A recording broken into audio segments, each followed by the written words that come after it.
What is up, you guys? It's Darklight Alex here, and today we're gonna continue our power scaling series of Yu-Gi-Oh! Monsters. If you guys wanna know how my scaling works, I highly recommend you check out part 1, where I go in depth about it. But basically, I devised a way to use attack and defense to scale these monsters.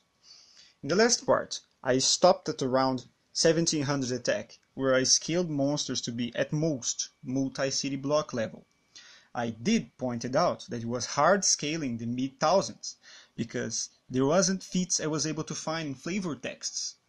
But I also thought this power level range was fair, using Meteor Dragon as a kind of point of some sorts, as even small meteorites are known to cause heavy damage in small towns. Now, we start getting some big jumps in power.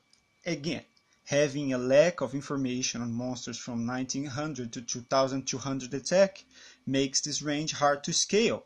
However, I can say it probably has small town to continent level, as this range has monsters like Mikazuki no Yaiba, who is stated to be a warrior from the moon, and twin-headed fire dragon, which apparently is two dragons fused as one because of the Big Bang.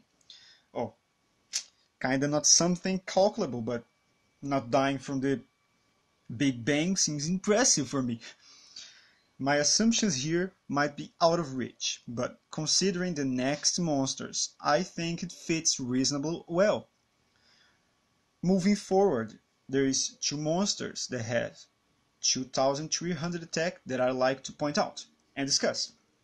So first is Dragon Core HEXER, which is a Dragon Slayer huntress that has killed countless dragons according to her flavor text. Having absorbed the power of so many dragons, it makes sense to correlate her attack to her potential power range. Second is Bryonek, Dragon of the Ice Barrier, which is a sea serpent, apparently.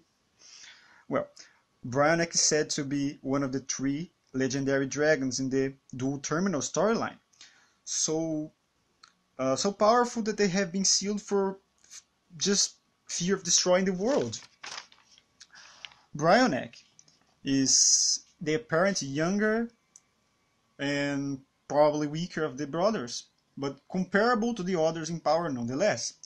For this statement alone, I can safely assume both Bryonek and HEXER should have at least multi-continent destructive force by themselves alone, based on another Ice Barrier Dragon feat I'll discuss later on. Following this reasoning, we have Red Ice Black Dragon, sporting a decent 2400 attack. No particular feats in this range for him, but again, we can scale him from Bryonek and HEXER.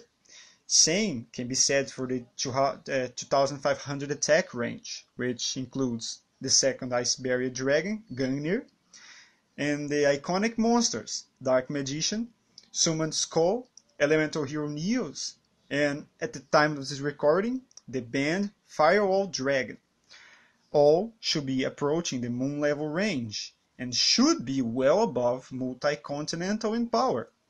Now, for the card that will knot this range altogether, the oldest and most powerful Ice Barrier Dragon, Trishula. Following the Dual Terminal storyline, we gotta know that after failing to stop an invading alien race called the Worms, with Bryonek and Gungnir, the Ice Barrier clan unsealed Trishula.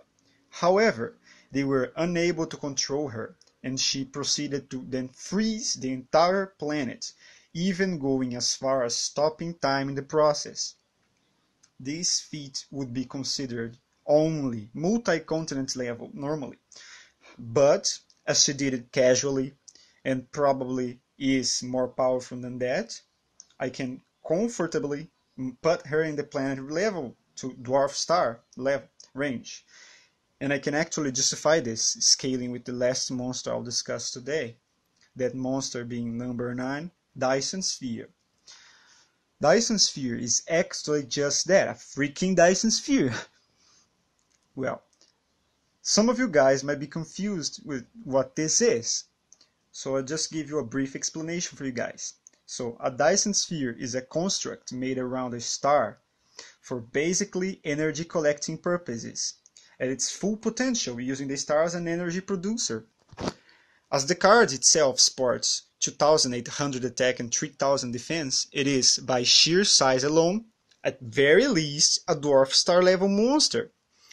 It could be around an average star or a large one, but it can't be said for sure just looking at the card alone.